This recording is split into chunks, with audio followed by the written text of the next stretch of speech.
What's going on, everyone? Welcome back to another episode of the JT Sports Podcast. I'm your host, JT. It's that time of the year, people. The playoffs are here. It's win or go home. And the biggest question that we've been waiting all season to get answered, we're going to come one step closer this weekend to getting the answer to who's going to win it all. And it all starts with Super Wildcard Weekend. I'm here to give you guys my NFL Wildcard Round predictions. Before we begin, do your boy a favor. Hit that like button, subscribe to the channel, turn on post notifications so you don't miss when we upload new episodes. Remember that we're not just a YouTube channel. Every episode of the podcast that's uploaded on the channel is available in audio format on all podcasting platforms: Apple, Google, Spotify, Amazon, wherever you get your podcast from. The JT Sports Podcast is available. If you enjoyed this episode, leave us with a 5-star review on Apple and Spotify and share the pod with your friends, family members, and acquaintances. Let's get into it, man. So the first game that we got to talk about, we got Grandpa Flacco taking the Cleveland Browns on the road to take on CJ Stroud and the Houston Texans. If the Texans are going to win this game, they need CJ Stroud to have a fantastic performance. And for him to be able to do that, this offensive line has to be able to keep him upright. And I'm really concerned about this offensive line and CJ Stroud going up against this stout Cleveland Browns defense. This has been one of the best defenses in the NFL this season. They're great against the run. They're fantastic against the pass. And Houston's offensive line really worries me in this game. We know that this offensive line has dealt with injuries for the majority of this season, and they haven't really been all that great. And when you got to go up against Myles Garrett, who at one point was in the MVP discussions, Darius Smith, and you got Jim Schwartz calling plays for Cleveland's defense, you definitely are going to have to add a different wrinkle to your offense if you're Houston to find a way to keep this brother CJ Stroud protected. And CJ Stroud, he's played at a top 5 level this year. All right, there are only 4 quarterbacks that I would take over CJ Stroud right now. And I don't have questions about how ready is he going to be for this game. I know that he's going to be well prepared, and I don't think that he's going to struggle too much. But this offensive line for Houston is a major concern. And that's really what's going to worry me about this game for Houston offensively, because they aren't really a team that's all that great running the football, although they have had a little bit of success with Devin Singletary on the ground the last few weeks. But this is mainly going to be a game that Houston is going to have to win relying on CJ Stroud's arm. Is he going to be able to get it done? I believe he can. But is this offensive line going to give him enough time to be able to deliver effective passes down the field? Now, Cleveland, they got Grandpa Flacco at quarterback. And this dude has been the biggest story in the NFL. Like a couple of months ago, this dude was sitting at home on the couch, taking his kids to school. And all of a sudden, he gets that call from the Cleveland Browns. He balls out and he leads this team to the postseason. Joe Flacco has played really well this year. All right, and the Browns have a lot of confidence in this dude. Normally when you sign a guy from home, you normally try to play conservative. But they're not scared to ask Joe Flacco to air the football out. And Joe Flacco, the problem with him is that he has problems taking care of the football. And turnovers are going to be really big in a game like this when you got 2 defenses that are really good. We know the Browns defense is good, but Houston's defense has been insanely underrated this year. All right, they got Will Anderson, who is one of the best up-and-coming young pass rushers in the league, and they got a pretty good secondary that is really good at forcing interceptions, especially Derek Stingley. Like, this dude has come on ever since he got back fully healthy. And Joe Flacco, we know that, yeah, he's been really good when it comes to generating big plays in the vertical passing game to Amari Cooper and David Njoku. But the ball security is a little bit questionable for him.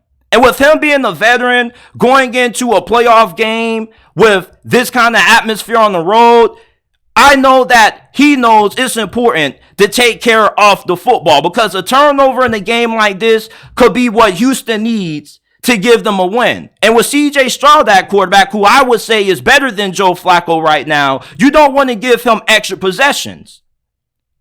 this Browns offense used to be really relying on the run. Well, the run game may not be at your disposal because Houston is really good against the run. Now, they got their ass carved up last week against Jonathan Taylor. He ran for damn near 200 yards and some change against this Texans defense.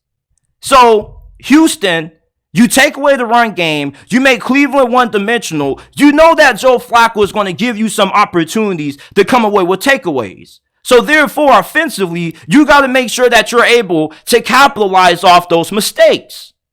The problem is that Cleveland's defense is so good that they can bail out this offense if they do have to deal with a couple of Joe Flacco interceptions. All right?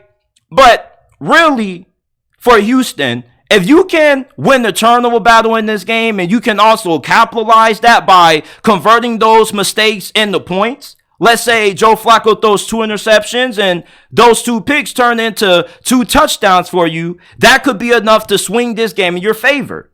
I don't know how many points the Texans offense is going to generate by themselves. I'm not saying that they're going to get shut out, they're going to get blown out, but this is a Browns defense that is stout at every phase defensively. They got a great secondary, they got a great front seven. It's really hard to move the ball against this stingy, aggressive defense. CJ Stroud is going to have his work cut out for him, and you got to wonder if this Browns defense is going to overwhelm him, especially with him not playing behind the best offensive line and them not being able to run the football as effectively as what they might need to. And playing complementary football in the postseason is key if you want to make a deep playoff run, especially when you have a rookie quarterback. I don't doubt CJ Stroud's ability to be effective in this game. But what worries me is that with him being so young, the Texans may put a little bit too much on his shoulder in a game like this. And Cleveland, they don't need Joe Flacco to just have the ball out. All they need for him to do is to play at the level that he has been playing at the last few weeks and to minimize mistakes. If they can do that, you feel really confident about the Browns' chances of being able to pull this thing out. Now, Cleveland, to me, on paper, they look like the better team. Yeah, they've dealt with injuries on the offensive line, and they also have some other injuries that they've been dealing with at other positions. But their wide receiver position still is better than Houston's. Houston's best receiver right now, Nico Collins, is all they have. Tank Dell is out for the season, and they also have Dalton Schultz at tight end, but they need a little bit more. Cleveland, not only do you have Amari Cooper, but you got David Njoku. You also got Jerome Ford, who's been pretty solid for you, not just on the ground, but in the passing game also. And despite the injuries that you've had up front, your offensive line has still been pretty serviceable when it comes to keeping Joe Flacco upright. And with how good Cleveland is defensively, I got to take them to get the win. Now, yes, Houston has the quarterback advantage, and they also do have a really good coaching staff led by DeMeco Ryans, who probably should win Coach of the Year. But when you have this much of a disadvantage up front that the Houston Texans have, it's going to be hard for CJ Stroud to have a great game when he's not going to have that much time to throw the football. And if you want to double team Myles Garrett, what's going to be your answer for Zadarius Smith on the opposite side? The offensive line for Houston really worries me. And once you get into the playoffs, if you don't have a great offensive line, you're not going to be able to go that far. Cincinnati was the only outlier of a team that's been able to make it to the Super Bowl in recent past, not being great up front. When you look at the 4 teams that we got in last year's conference championship games, we got the 49ers and the Philadelphia Eagles and the Chiefs and the Bengals. What did they all have in common? 3 out of 4 of those teams had awesome offensive line play. And Houston, I don't think they're going to get that in this game. And with that, I can't trust that CJ Stroud is going to be able to be effective as what he needs to be for the Texans to get this win. Now, CJ Stroud can get solid protection. I definitely believe they can find a way to pull out the victory, especially with them playing at home. But just you got to deal with Myles Garrett and Zadarius Smith, and with how aggressive this defense is, and Jim Schwartz, one of the best defensive coordinators in the game, going up against a young CJ Stroud. I just believe that this is going to be way too much on CJ Stroud's shoulders in this game. We know Houston can't really run the football all that well, and you got to play complementary football. The Browns being the more balanced team, having an aggressive, great defense is the reason why I'm taking them to get this win against Houston. My final score prediction is Cleveland 20, Houston 13. I'm taking the Browns with the victory. I'm really concerned about the Miami Dolphins going into this Kansas City Chiefs game. And I've talked to a lot of people who are really confident that the Dolphins are going to be able to win this game. They look at Kansas City's offense and they say, man, the offensive line isn't great. These receivers can't be trusted. And that's understandable. But the two main reasons why Kansas City shouldn't be doubted in this game is because, for one, you still have that man Patrick Mahomes at quarterback, and two, you got Andy Reid, one of the best offensive minds in the history of this game. Miami, to me, is the team that I have more questions about than Kansas City, because everybody's making this big deal about how Kansas City's offense has struggled this year, but Miami's offense doesn't look good against great teams. Like, they put 70 on the Denver Broncos, but they can't do the same thing anytime they go up against an elite defense. Their best performance offensively this year was against the Dallas Cowboys, against the Buffalo Bills. They didn't get a single first down in the second half until their final drive, which Tua threw the ball away. For Miami to win this game, they need to be a physical football team, which is something that this team lacks. They don't have physicality. And they also have been beat the hell up front on both sides of the football. Their offensive line is banged up. Their defensive line is down. Their three top pass rushers, Bradley Chubb, Jalen Phillips. Hell, you just have to go on the street and sign Justin Houston not too long ago. So with how beat up Miami is, that's going to be really key for Kansas City. You got to be able to take advantage of the injuries that Miami is dealing with up front. And offensively, for some reason, this offense just doesn't look good when they're going up against great teams. And this isn't the first time these two teams has matched up against each other. They played earlier this season internationally, and the Chiefs came away with the win because Miami's offense struggled in this game. And they also struggled against the Philadelphia Eagles and the Buffalo Bills twice. This isn't an offense that performs as well as what they look on paper. When you look at this offense on paper, you see Jalen Waddle, who should be healthy enough to play in this game. You see Tyreek Hill. You see Devon A-Chain, Raheem Mostert. Then you say to yourself, like, they got enough talent that they should be able to put up 27, maybe 30 points on this Chiefs defense. And I would agree with that. But what you see on paper with the Dolphins isn't the same product that you get on the field. This offense has underperformed drastically. And with how cold this game is going to be and how big of a factor the win is going to be, it's really pivotal for Miami to get that rushing attack going. Again, that run game is really good. We know that Raheem Mostert has 20 touchdowns on the season. Devon A-Chain has been one of the best rookie backs in the league. The problem with Miami isn't the fact that they can't run the football, because they are a really good running team. It's just that for some odd reason, Mike McDaniels in the second half of the game just says, fuck the run. We're just going to air it out. And that's the huge problem for Miami. For them to win this game, you would like to see more commitment, more dedication to the rushing attack, because you definitely can move the ball on Kansas City's defense. All right, nobody's denying that. But are you going to be able to get points in the red zone? That's my question. That's where the rushing attack comes into play.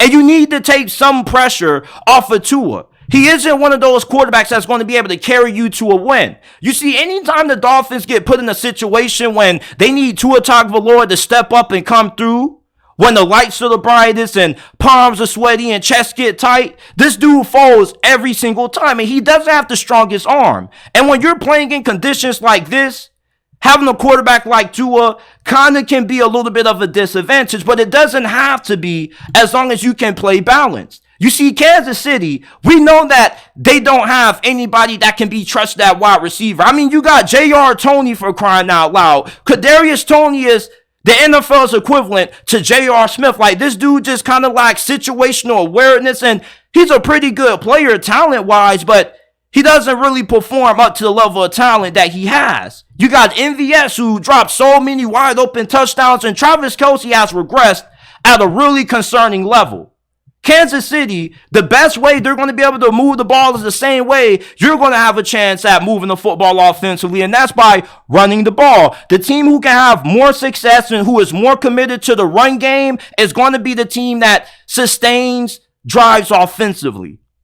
Miami's defense, despite the injuries that they've been dealing with on the front seven, is still pretty good, especially when you look at the talent that they have on that back end with Jalen Ramsey and Javon Holland. Kansas City, I still trust Patrick Mahomes in this game. I still believe that he's going to be able to move the ball effectively for Kansas City, but how many points are they going to be able to get? That's TBD.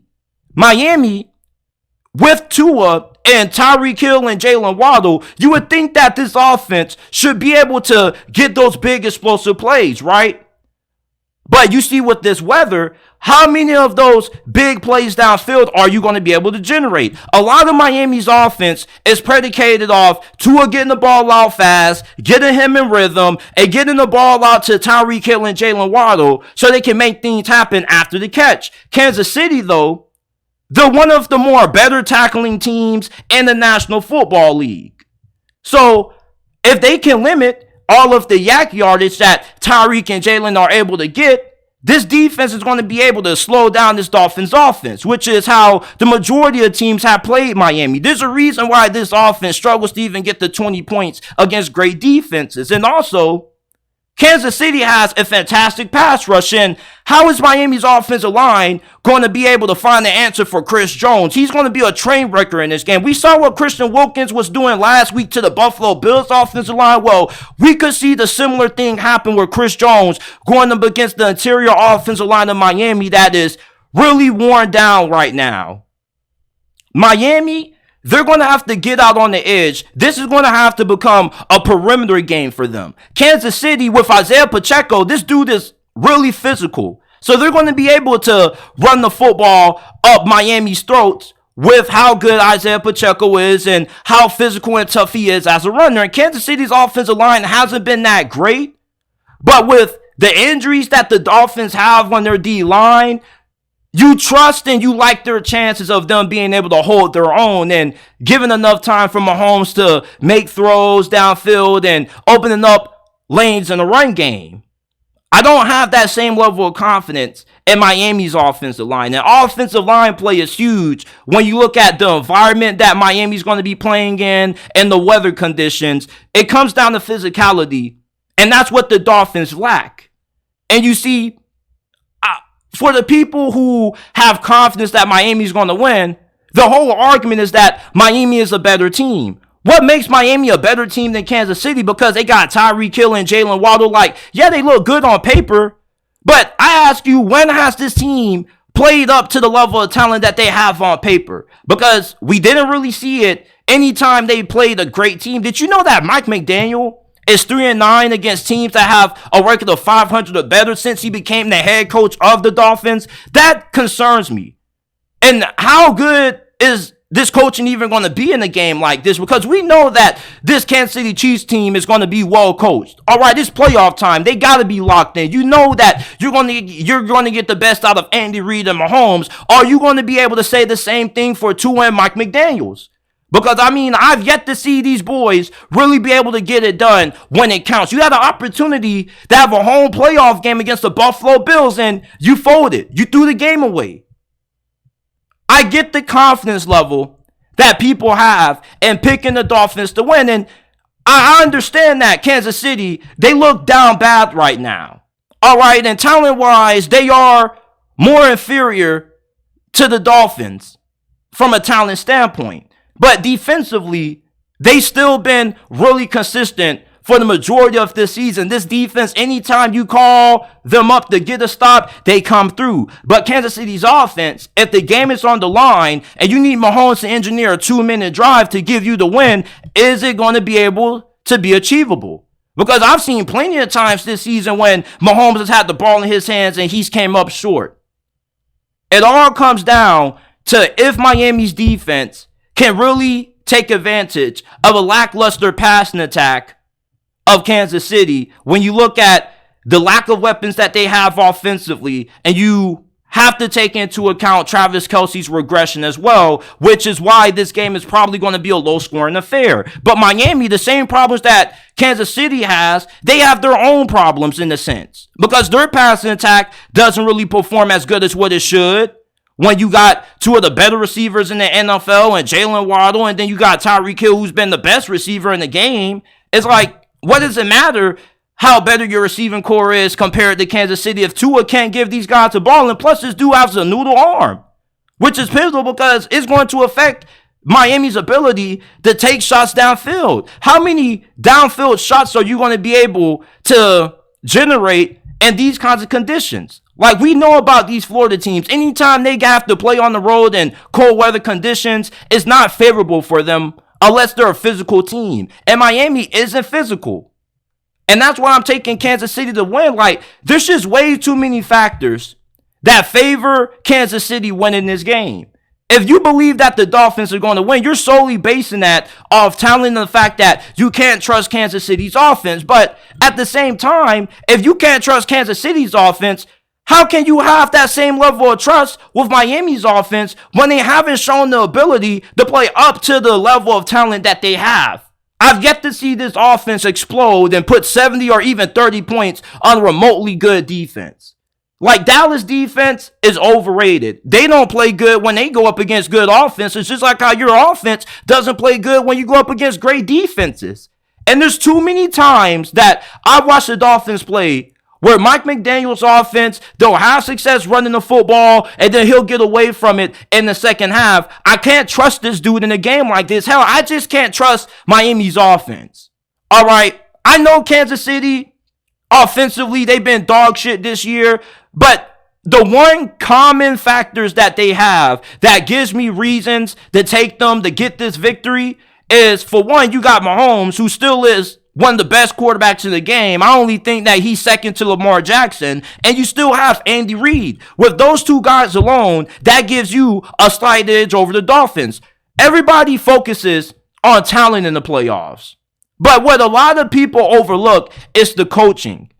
Talent just doesn't win you games in the postseason. You need to be a well-coached football team. The teams that go the furthest in the playoffs aren't always the most talented. But the teams that have identity, the teams that are able to be physical, and the teams that are able to be well coached. And that's what the Kansas City Chiefs are. And that's why I'm picking them to get this win. 24-14 is going to be my final score prediction in this game. Like, I get Dolphins fans feel they got the talent advantage. But you look at that game against the Buffalo Bills, bro, you didn't get a single first down in the second half. You were going 3-and-out, 4-and-out, 3-and-out, 3-and-out, 3-and-out, 3-and-out, 3-and-out. Until the final drive, you actually get a first down, but Tua fucking throws the game away. Listen, I get it's the playoffs. Anybody has a chance to win. You never know what can happen. But if there was a game that I've ever had a 10 out of 10 confidence level about, it's definitely this one. I could see Miami winning this thing, but it's just so many factors that just favor Kansas City. Home field, you got the Dolphins offense that's beat up front. Your strength is on your D-line, and you got a pretty serviceable secondary. Like, it doesn't matter if they got Tyreek Hill and Jalen Waddle if Tua can't get the ball to him. And the game of football is won and lost up front in the trenches, and that's where Miami loses this game offensively. Plus, like, Mike McDaniels, bro, he hasn't shown the ability to hold his own anytime he goes up against a great coach. And coaching matters in a game like this. Miami's defense is going to be able to keep them in this game, but their offense isn't going to be able to do too much. Like, they got 3 Josh Allen takeaways this past Sunday, and they barely did anything with them. Like, they only scored a touchdown with one of them.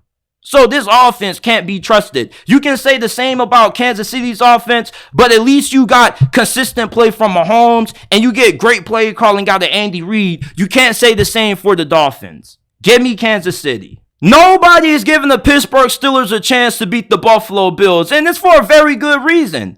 You know, the quarterback play for the majority of this season hasn't been that good. Defensively, outside of their pass rush, everything else on Pittsburgh's defense is a huge liability. The linebackers can't cover anybody, but Joey Porter Jr. can cover nobody. It's just, this Steelers defense is only great when they're able to generate a consistent pass rush. And you're going to be without TJ Watt in this game. But even though the Steelers have some limitations, I don't think they should be underestimated. All right, they definitely do have a shot at being able to pull off this upset. And I'm going to tell you guys why. First of all, you're going up against a quarterback that just loves giving away gifts. All right, for Josh Allen, Christmas is all season long for him. He just loves gifting opposing teams extra possessions. And he's going to give the Steelers at least 2 turnovers in this game. Pittsburgh has to take those turnovers, and they have to turn those into touchdowns. You can't walk away with field goals in a game like this, all right? You got to turn Josh Allen's mistakes into opportunities. One man's misfortune is another man's opportunity. That has to be the mantra for Pittsburgh.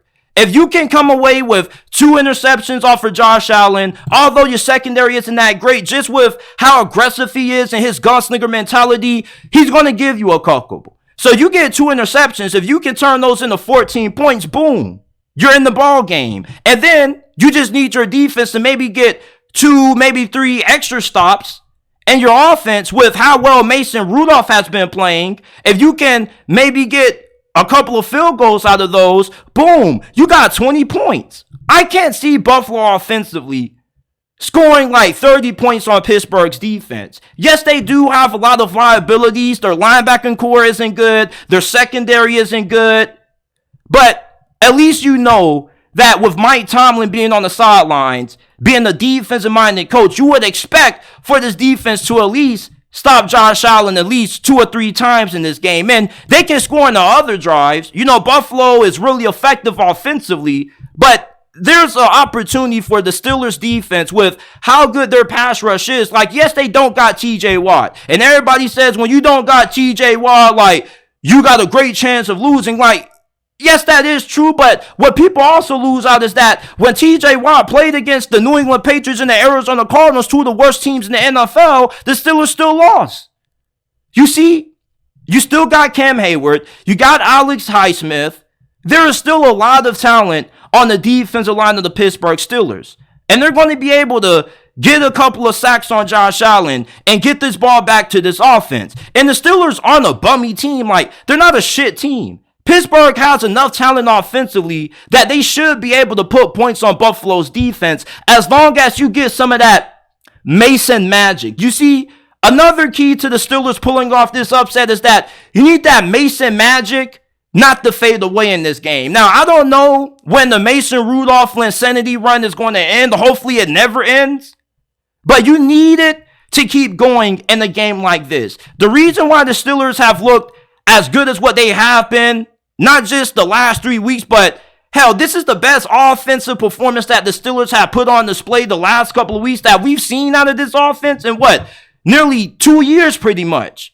And the reason for that isn't just because Mason Rudolph has been playing well, but because you got George Pickens, Deontay Johnson at wide receiver who've been playing at pretty high levels. You got the rushing attack, which has been key to the Steelers' offensive turnaround, which has came on the second half of the season with Najee Harris and Jalen Warren. And your offensive line is pretty decent. All you need is for Mason Rudolph to continue to play at a serviceable level and not overthrow these wide receivers, not making crucial mistakes.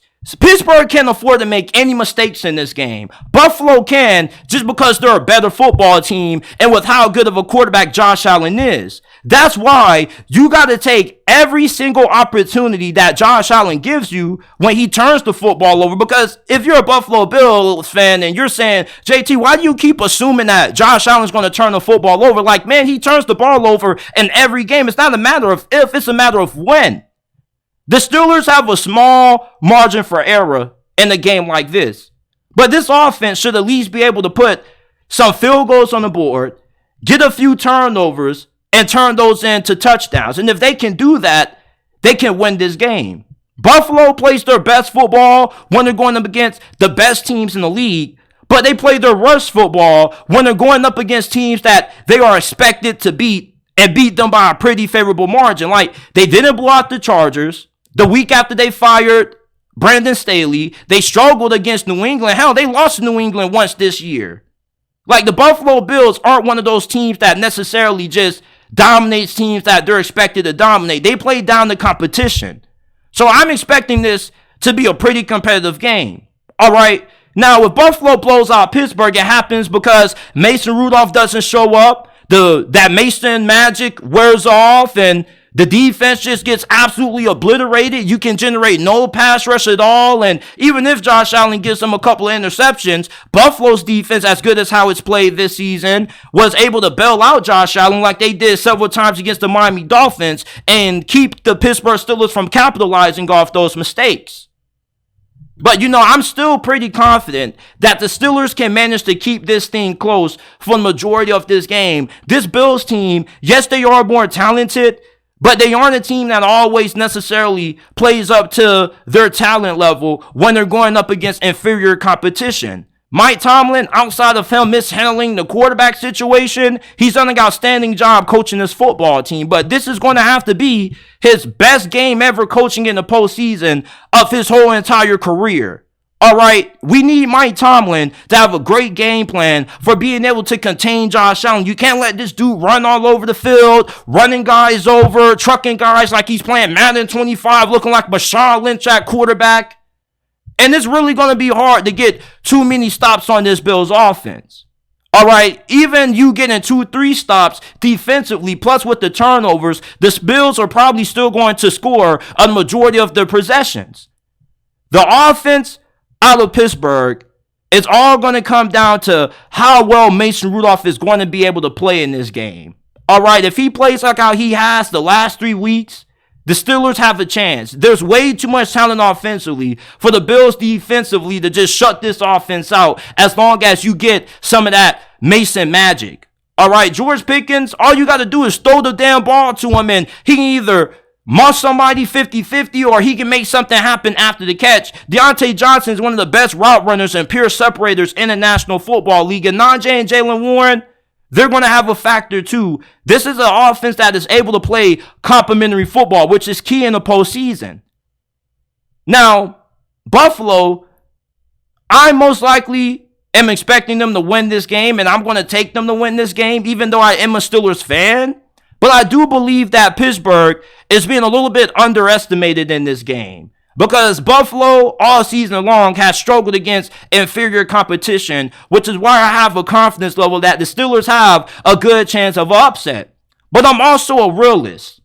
And with you just having Josh Allen at QB, that gives you a major advantage in this game alone because Mike Tomlin's defenses don't necessarily look all that great when you're going up against great QBs. We've seen plenty of times in the postseason, Mike Tomlin's defenses get carved up by solid quarterback play. Like Baker Mayfield shredded this defense during the COVID year. We remember what Tom Brady used to do to this damn defense. And when you're going up against a quarterback like Josh Allen, one of the best in the National Football League, you know that you can't really depend on the Steelers defense, especially with the lack of talent that they have at cornerback, to be able to slow this passing attack down too much. Yeah, you got Minkah Fitzpatrick, you got, Joey Porter Jr., but you need a little bit more. Because, those two guys aren't going to be enough to cover everybody. Who's going to cover Dalton Kincaid? Not any of these damn linebackers. I know that's for sure. So, Pittsburgh can keep this thing close for the first 3 quarters. And it's probably not even the first 3 quarters. Like, this game overall could possibly be very close. I expect them to cover that plus 10.5. But I'm not expecting them to win because when the game is on the line and Josh Allen has the ball in his hands, I trust him to get it done. He may be reckless at times, but one thing about it is that when you need Josh Allen to win the game and he needs to engineer a game-winning drive to give the Bills the victory, he comes through the majority of times. And this defense, with how bad this secondary has played, even when they've been fully healthy, they haven't been anything to really give me any confidence that they're going to play good enough to slow down Josh Allen when it counts, when the game is on the line. And without TJ Watt, that's going to be a major loss too. Like, I didn't want to make it seem like I was just trying to downplay not having TJ Watt in this game, especially when it gets close late and you need a big sack on Josh Allen to, give yourself a chance of winning it. If you don't have TJ Watt, that also gives the Bills a huge advantage. And plus, the Bills also should have success running the football on the Steelers defense because your linebackers, not only are they bad against the pass, but they haven't been great against the run.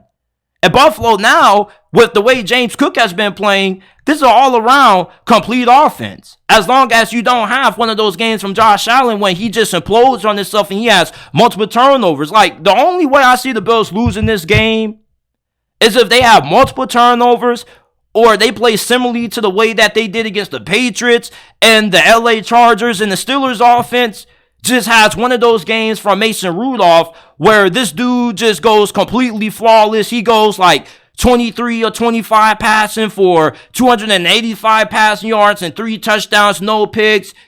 You need more out of Mason Rudolph than what you need out of Josh Allen, if that makes sense. You feel me? Josh Allen could still have an off game and win this thing because of how great Buffalo's defense is. And yes, the Steelers' offense is more talented than what people are going to give them credit for, but the Steelers' offense that is a little bit shaky, and they don't always look all that great, especially when you look at how they played against the Baltimore Ravens. Yeah, the conditions weren't all that great, but still, there were a lot of points that were left off the board in that game. So I'm taking Buffalo to get the win. I like the Bills. 23-17 is going to be my final score prediction for this wild card matchup. Before we move on to the NFC side of the wild card round, make sure, if you haven't already, that you do your boy that big solid and hit that like button, subscribe to the channel, turn on post notifications. Remember that every episode of the podcast that's uploaded on the channel is available in audio format on all podcasting platforms: Apple, Google, Spotify, Amazon, wherever you get your podcast from. You can find the JT Sports Podcast. And let's get into these NFC games, man. Matthew Stafford makes his return home to the Motor City. We got the Rams, Lions. The Detroit Lions are a 3.5-point favorite in this game. All right, offensively, this team has been a juggernaut for the majority of this season, and their defense is pretty solid. They're really good against the run. They got a pretty good pass rush led by Aiden Hutchinson, but their secondary is not great. Like, their secondary has been cooked chicken all year long. And even with having a couple of guys coming back healthy, that still isn't going to improve this secondary all that much.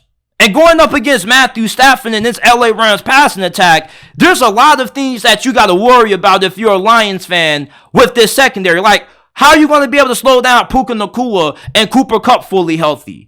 What's going to be your answer for trying to figure out how you can make Matthew Stafford look inefficient in this game? And plus, how are you going to be able to slow down Sean McVay and how well he is at calling plays? Like, with how bad this Lions secondary is, the Rams have more than a great chance at being able to win this game. And I'm really surprised that a lot of people are underestimating LA in this game.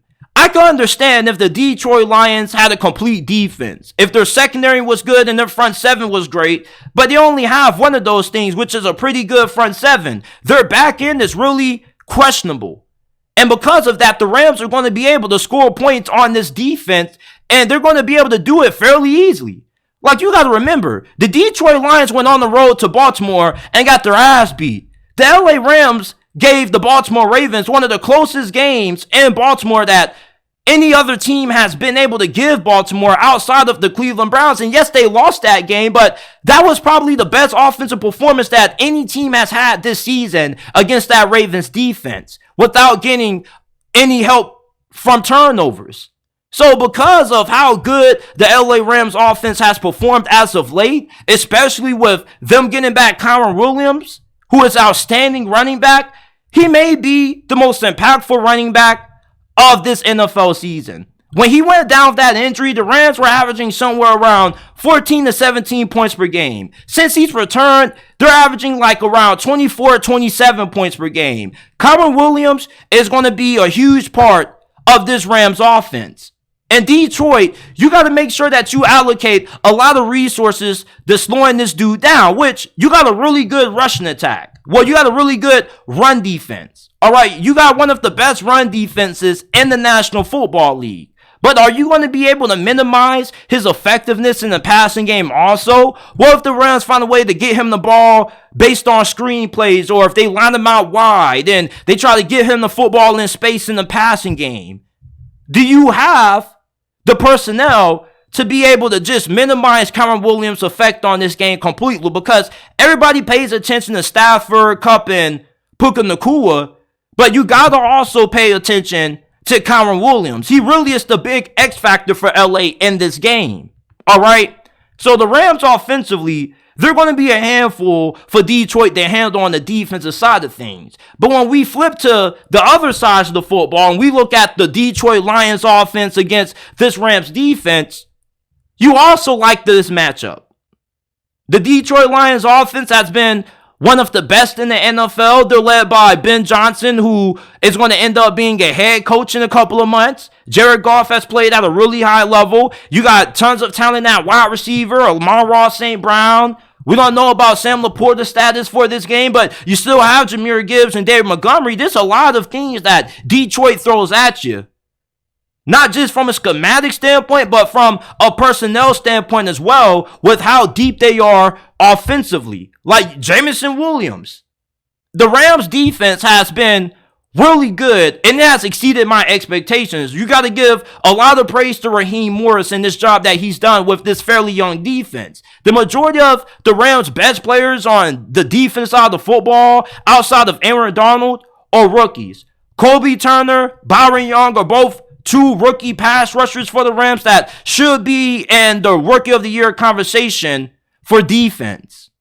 And with how good these young rookies have played this season, you're going to be asking a lot of those guys in a game like this in the playoffs to be able to step up and make big plays and get pressure on Jared Goff when he has one of the best offensive lines in the National Football League protecting him. And there aren't really too many offensive lines that we've seen this season that you can consider to be elite. There's only about 3 or 4 of them, and the Detroit Lions fit that description. They're definitely in that conversation. That back end of the Rams secondary is not weak. I like their back end more than I like the Detroit Lions back end.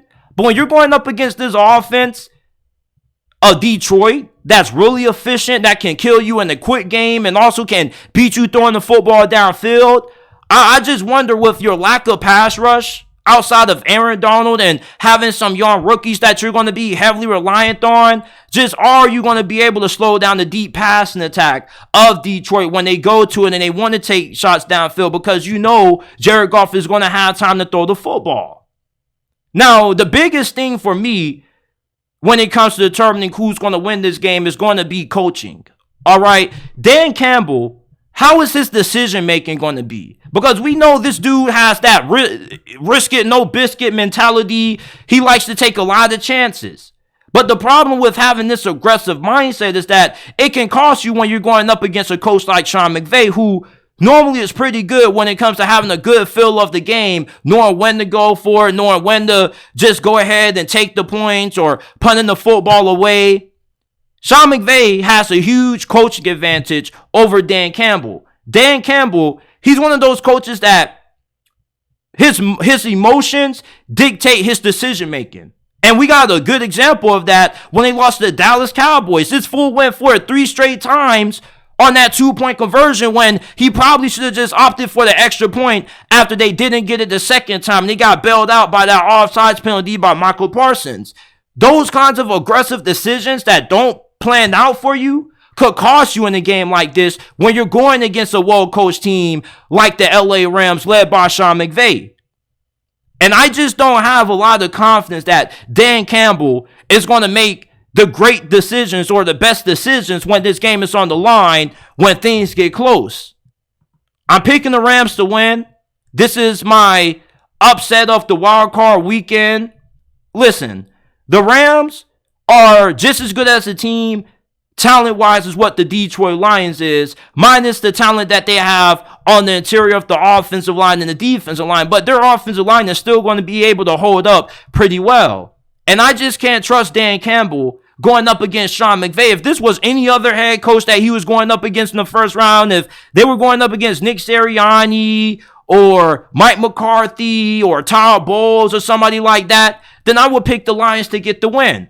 But you see, coaching is a big factor in these kinds of playoff games. And for the Rams, Sean McVay has been probably the best coach in the NFL. Nobody even thought that the Rams would be as good as what they've been up to this point. Hell, majority of people thought that they were going to be in the tank for Caleb Williams sweepstakes. The reason why they've been able to overachieve this year has been because of the great job that Raheem Morris and Sean McVay have done, getting the most out of the majority of the young players that they have on this roster. And I believe that that continues with the fact that you got Matthew Stafford with the fully healthy offense. All of your best playmakers are going to be healthy, especially when you look at Cooper Kupp being healthy and what Puka Nacua is going to be able to do against this Detroit Lions secondary that was giving up big play touchdowns to CeeDee Lamb not too long ago.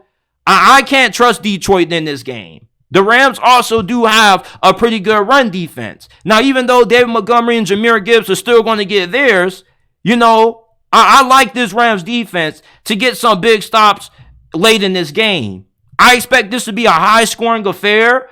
I'll take LA 31, Detroit 27, and that's my final score prediction for this matchup. Mike McCarthy and the Dallas Cowboys are taking on the Green Bay Packers. He's going to be going up against his former team. The Dallas Cowboys are a 7.5-point favorite. This is the largest point spread of any of the wildcard matchups that we're going to see this weekend. And there's a good reason why Dallas is favored by this much. They're just the overall better team. They got a better defense. You got a better offense. And Joe Barry, with how bad of a defensive coordinator this dude is, the Dallas Cowboys probably should put a lot of points up on this Green Bay Packers defense. But the thing that gives me a little bit of optimism for Green Bay being able to keep this thing competitive and maybe being able to come away with the upset is, first of all, Jordan Love has played outstanding football the last month. Like, this dude was completely flawless against the Chicago Bears. And yes, I do know that it is the Chicago Bears. That's not really a great measuring stick, but the Bears have had a top 10 defense over the second half of this season. He also had a fantastic game against the Minnesota Vikings, which their defense, led by Brian Flores, has been pretty good this season also. This dude, Jordan Love, is battle-tested. All right, at this point, we shouldn't be asking ourselves, how good is this dude going to be? We know that this dude is going to have a good game against the Dallas Cowboys. Yes, the Dallas Cowboys have a great defense, but it's really overrated. The same problem that the Miami Dolphins have with their offense not showing up against great defenses is the same problem that the Cowboys have. It's just that the roles are reversed. Their defense doesn't show up anytime they go up against a good offense. I still can't get that Thursday night game against the Seattle Seahawks out of my damn head. I really can't. Like, Seattle did whatever they wanted to do offensively against this Cowboys defense. Dallas, they got a lot of talent on their front seven. All right, their linebackers are a little bit beat up, but you still have guys like Marquise Bell who have filled in and played at a really high level. Like, this is still a really good defense, and they still got a really talented secondary. But going up against Jordan Love and these young wide receivers that the Packers have, I think the Dallas Cowboys are going to have their work cut out for them. Like, on paper, you would expect Dallas to just completely suffocate Green Bay offensively. But I don't believe that's going to happen. Like, Jordan Love, if this dude continues to play at this high of a level that he has played at the last month, I don't see how Dallas defense just shuts out Green Bay. Plus, you got to deal with Aaron Jones, and the Cowboys' run defense isn't that great neither. Aaron Jones, since he's came back from injury, is averaging, over 5 yards per carry? So you got an offense that pretty much can beat you in a variety of different ways. And yeah, your receiving core is young, but you trust these guys to be able to get it done. You're going up against corners that are really aggressive and also have the tendency to get beat on double moves. I remember when Deron Bland was getting his ass cooked by DK Metcalf. And if Green Bay can get Christian Watson in this game, fully healthy, that's going to be huge for them. And they've been trying to get this guy on the field for the past couple of weeks, and he's come really close to playing. They get him in this game, he's going to be a really big difference maker for this offense, especially with how well Jordan Love throws the deep ball. This dude, Jordan Love, is playing some outstanding football right now, and that's what gives Green Bay a shot at winning this thing. We know that they're going to have to be able to go point for point with Dallas. Can they do it? I believe they can. Now, even though Joe Barry has a shitty defense, statistically, they rank top 10 in the NFL in pass yards per game allowed, and they do have a pretty talented pass rush in their own right. We know that the Dallas Cowboys can get after the quarterback with Michael Parsons and DeMarcus Lawrence and whoever else they have. But so can Green Bay with Rashawn Gary and the other good pass rushers that they have on that unit. It just really comes down to Joe Barry's defensive play calling. But I'm not really expecting anything out of Joe Barry's defense, so I doubt that that's really going to have a big impact on this game anyway. All right, this is going to be a game that's going to come down to if the Packers can get the ball last, if maybe they can get fortunate enough to come away with a couple of takeaways.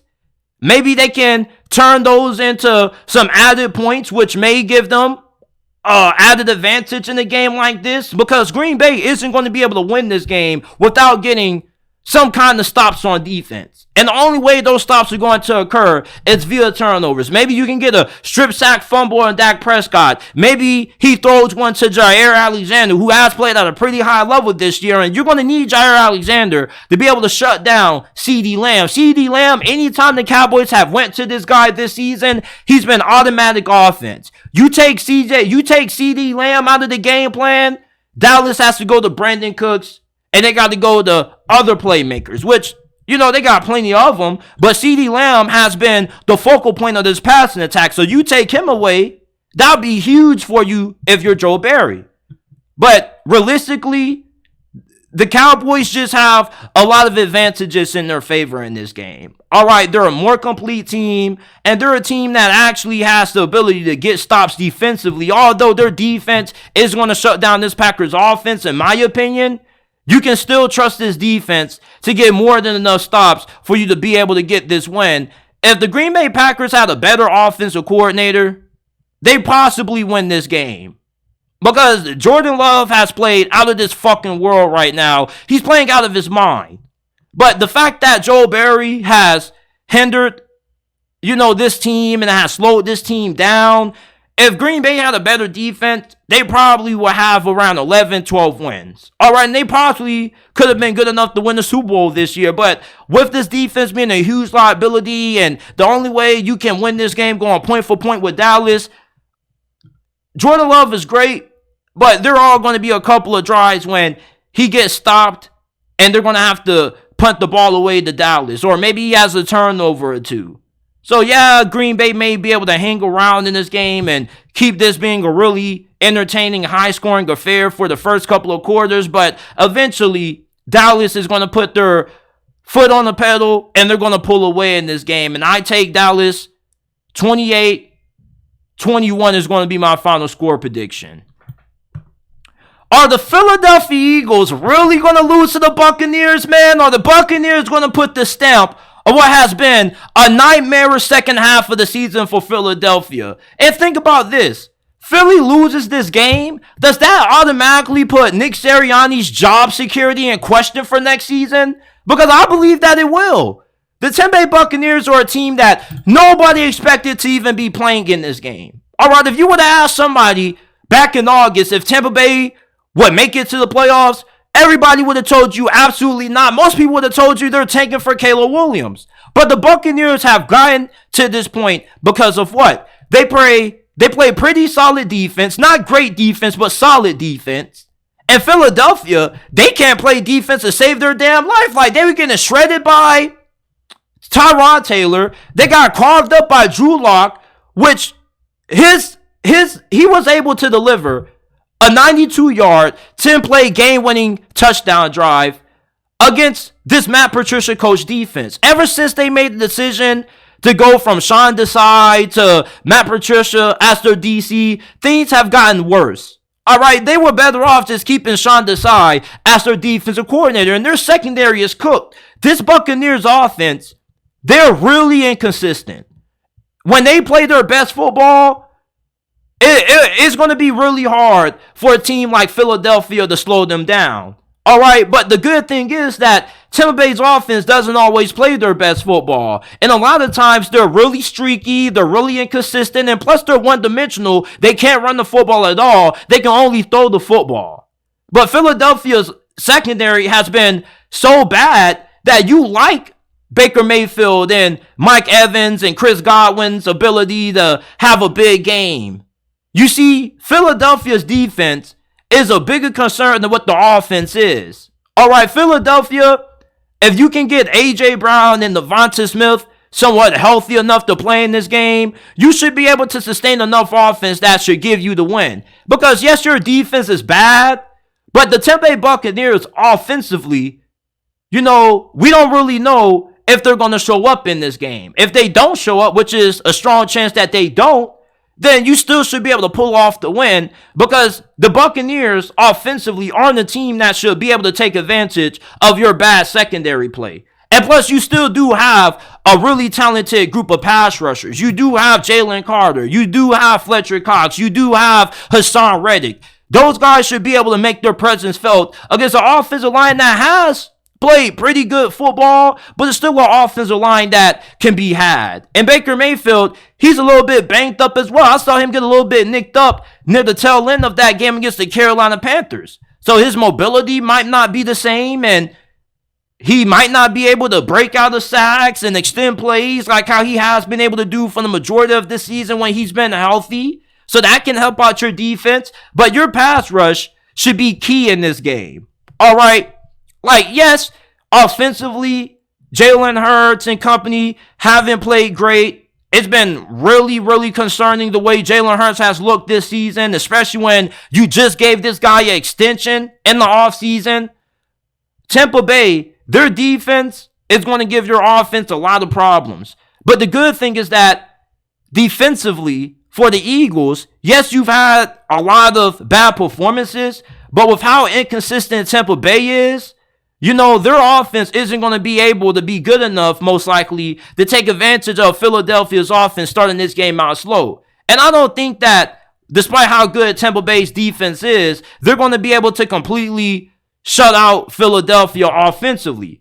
Because when your defense is on the field for a lot of plays and your offense can't get anything going, they get tired, they get fatigued, and that's when they start allowing points to be put up on the scoreboard. And that's how I believe Philadelphia is going to be able to get offense in this game. I believe that the majority of the points that they score in this game are going to come in the third and fourth quarter of this game, because Tampa Bay's offense isn't going to be able to take advantage of a questionable secondary.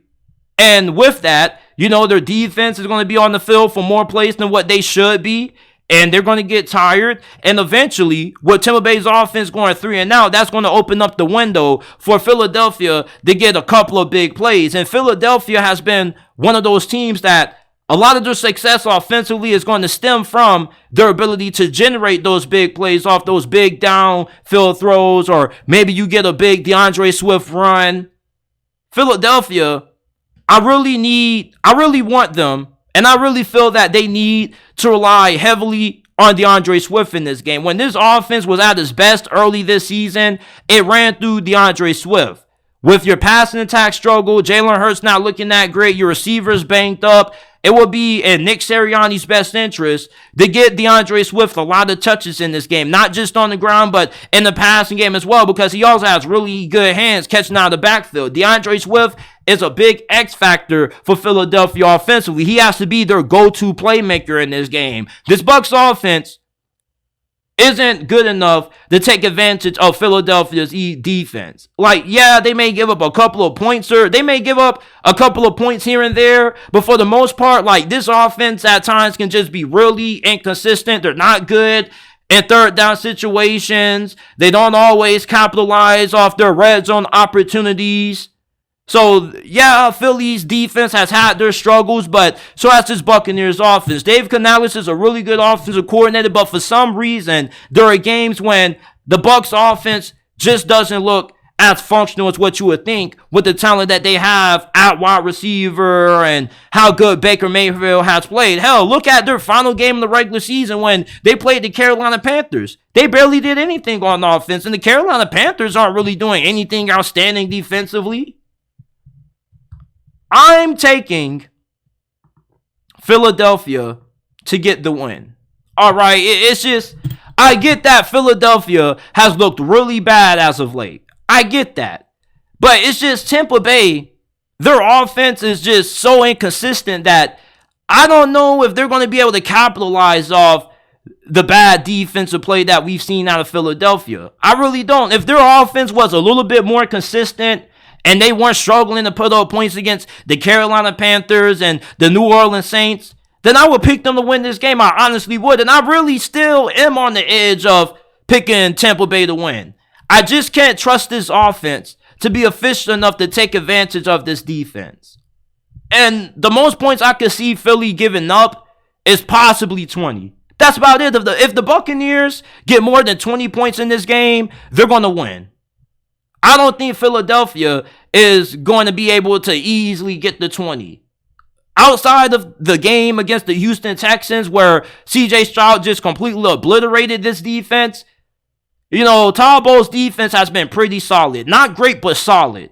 And with solid, that means that Philly, with their struggles offensively, it's probably going to be like cutting teeth for them to get the 20 points. They're going to get the 20, but it's not going to be easy. They're going to have to fight, scratch, and crawl their way to get there. But I'm taking the Eagles to win. 20-14 is my final score prediction for this game.